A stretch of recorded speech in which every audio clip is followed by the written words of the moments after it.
외할머니께서는 그렇게 저에게 행복한 시간을 선물하시곤 댁으로 가셨습니다. 그래도 도리가 있어서 너무 행복한 나날들이었습니다. 시추를 먼저 분양받았던 친구가 제가 사는 집 앞으로 와서 저밖에 모르던 도리의 친구를 만들어주기도 했고, 함께 산책도 하고 놀이터에 가서 놀기도 했습니다. 그러던 어느 날 학교 끝나고 셔틀을 타고 집에 돌아왔더니 도리가 힘없이 누워 고개만 들어 저를 쳐다봤습니다. 원래 문 열기 전부터 현관에 나와 꼬리를 흔들며 반겨주던 도리가 이상했습니다. 어머니께서는 도리가 구토와 설사가 있었다고 하셨고, 저는 건강하던 도리가 아픈 모습이 너무 충격적이어서 빨리 병원에 가자고 재촉했습니다.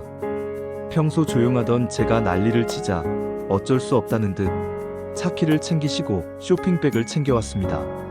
뭔가 했더니 아픈 도리에게 냄새가 난다며 쇼핑백에 넣어서 가자는 것이었습니다.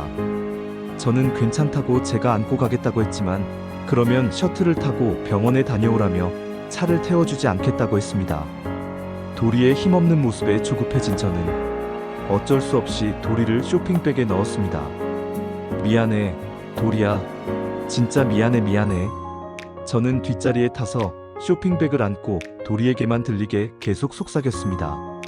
그렇게 차를 타고 병원에 도착하자 장염에 의한 탈수로 판정이 되었고, 탈수가 심해 하루 정도 입원 치료가 필요하며 수액과 약, 입원비를 포함하여 10만 원 이상의 병원비가 나올 거라는 이야기를 들었습니다.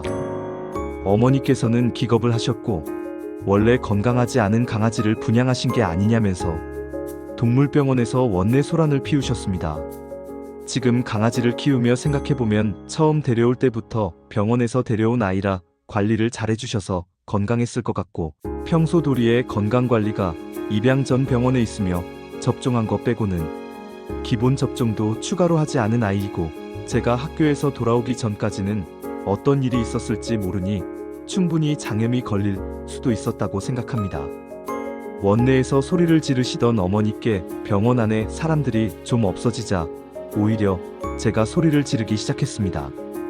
살려달라고, 내 동생이라고. 저도 모르게 엉엉 울고 말았습니다. 그러자 원장님께서는 금액을 조금 조절해 주신다며 치료를 꼭 받아야 한다고, 지금 기력이 너무 없다고 하셨습니다.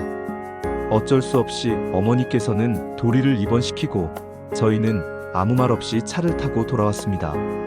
저는 도리가 없는 텅 빈 집에 절망했고, 도리가 잘못될까봐 방에서 이불을 뒤집어 쓰고 소리가 안 나게 꺼이꺼이 울게 되었습니다.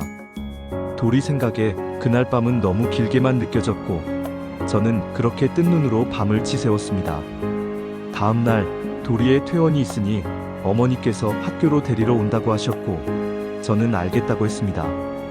학교가 끝나고 학교 앞 계단에 앉아 마냥 어머니를 기다렸습니다. 10분 20분이 지나자 초조해졌고, 근처를 서성이며 핸드폰을 꺼내 어머니께 전화했고, 어머니는 한참을 받지 않았습니다. 1시간이 조금 더 지났을 무렵 어머니와 통화가 되었고, 기다리면 갈 건데 왜 그렇게 전화를 하냐는 짜증과 욕설을 들었습니다. 그렇게 저는 학교 앞에서 2시간 반을 기다렸고, 동물병원이 문 닫을 시간이 다 되어가던 시간쯤 어머니께서 학교 앞으로 오셨습니다. 전화를 많이 한 일로 혼날까봐 저는 말없이 차에 탔고 도리를 데리러 갔습니다. 병원에 들어서자마자 도리는 저를 보고 입원실 앞문을 긁으며 마구 꼬리를 흔들며 반겨줬고, 그제야 마음이 안정되기 시작했습니다. 어머니께서는 결제를 하러 가셨고, 저는 간호사 선생님께서 꺼내주신 도리를 앉아 그제야 피곤함이 몰려왔지만 너무 반갑고 애타는 마음을 도리에게 표현하며 그렇게 길고 긴 재회를 하였습니다.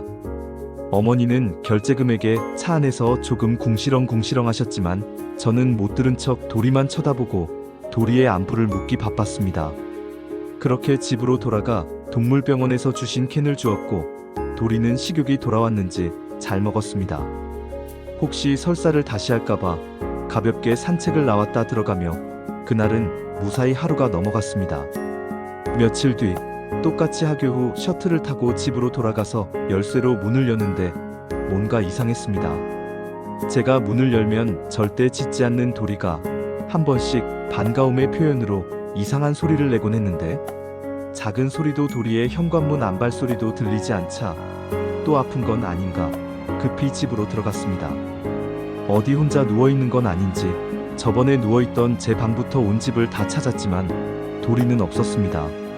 저는 바로 어머니께 전화했고 어머니께서 데리고 외출하신 건지 어머니는 맞다고 하시며 도리랑 잠시 어디 좀 왔다고 하셔서 이런 일이 처음이라 약간은 불안했지만 아픈 것이 아니라 다행이라 생각하고 컴퓨터라는 네모박스와 함께 숙제를 하고 있었습니다.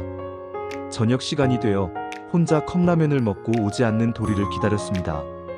도리가 올 때까지 안 자려고 눈을 크게 뜨고 거실에서 TV를 보던 제가 졸다가 눈 비비기를 반복할 때쯤 술에 취하신 어머니께서 돌아오셨고 저는 인사를 하며 도리를 찾았습니다. 하지만 도리는 없었습니다. 저는 도리는 왜 없냐고 물었고 어머니께서는 술에 취하셔서 돈이 너무 많이 든다며 지인에게 도리를 보냈다고 하셨습니다. 집안 사정 때문이 아니라는 것을 알던 저는 다리가 풀려 주저앉았고 손이 부들부들 떨리기 시작했습니다. 제가 데리러 간다며 어딘지 알려달라고 사정을 했지만 알려주시지 않았습니다. 저는 컴퓨터로 도리의 정보들을 프린터로 뽑고 한 장 한 장 그림을 그리기 시작했습니다. 지금처럼 핸드폰에 카메라가 있을 시절이 아니었습니다. 밤새 그리니 오후 60장 정도를 그렸고 아침에 그걸 보신 숙취에 시달리던 엄마는 비웃으시며 어느 동, 어느 아파트에 보냈으니 전단을 열심히 뿌리라며 조롱하셨습니다. 저는 가방에 전단을 들고 셔틀을 타며 핸드폰을 껐습니다. 제가 살았던 지방의 도시는 지도를 보지 않아도 찾아갈 수 있을 만큼의 도시였고 하교 후 셔틀 아저씨께 그 근처 정류장을 물었고 이 30분 정도를 걸으면 갈 수 있는 셔틀 장소에서 내려 해당 아파트로 가 사람들에게 전단을 보여주며 이런 강아지 보셨나요? 도리라고 이 사람 저 사람에게 울면서 물어봤습니다.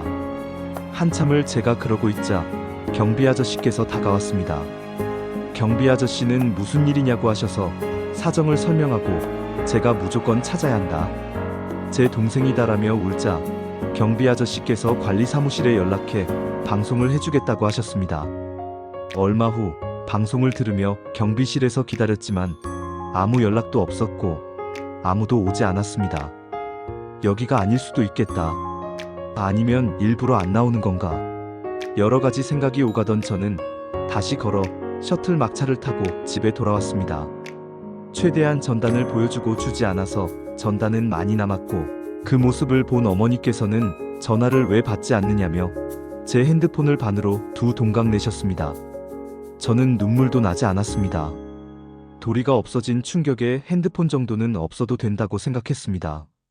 그런 저를 한참을 때리시던 어머니께서는 저에게 찾을 수 없을 거다라고 하셨고 저는 온 동네를 다 뒤져서라도 찾을 거다라며 전단지를 그리다 지쳐 잠이 들었습니다. 그렇게 몇 날 며칠을 찾아다니고 막고를 반복하며 어느 순간 깨달았습니다. 아예 같은 지역에 없거나 도리를 데려간 사람이 숨기면 난 평생 찾을 수 없겠구나 라는 생각으로 도리 찾기를 그만두며 처음으로 적대감을 가지게 되었습니다.